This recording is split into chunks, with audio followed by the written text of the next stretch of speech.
আজকের এই ভিডিওটা স্কিপ করে চলে গেলে তোমরা হয়তো জানতেই পারবে না যে মেকআপ আর্টিস্টরা আদৌ কি এত বড় লোক হয় আর টাকা পয়সাগুলো তাদের কোথায় বাঁচায়।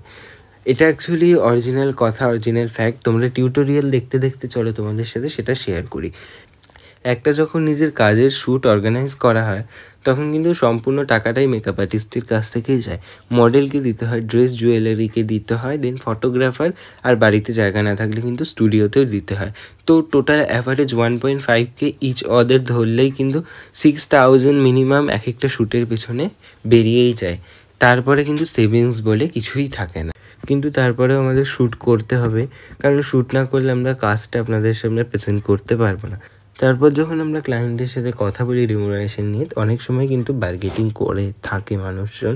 তো তাদের ক্ষেত্রে বলতে চাই যে হ্যাঁ, আমাদের কাজের দক্ষতা এবং প্রোডাক্টের দাম অনুযায়ী কিন্তু আমাদের রিমুনারেশনটা আপনাদের কাছ থেকে আমরা চেয়ে থাকি। সেটা কিন্তু অনেকটাই পরিশ্রম হয়ে থাকে, আমাদের কোমরে কিন্তু ব্যথা হয়ে যায় লিটারেলি। তারপরেও কিন্তু সব কথা আপনাদের কথাও মাথায় রেখে আমরা কাজটাকে ভালোবেসে করে থাকি। এটাই এই ভিডিওটার মাধ্যমে বলার ছিল। যারা আপকামিং ব্রাইড রয়েছে পরের সিজনে, বুক করে নাও ঝটপট করে। তো আজকের জন্য এখানেই ভিডিওটা শেষ করছি। দেখা হচ্ছে নতুন কোনো ভিডিও। সবাই খুব খুব ভালো থাকো।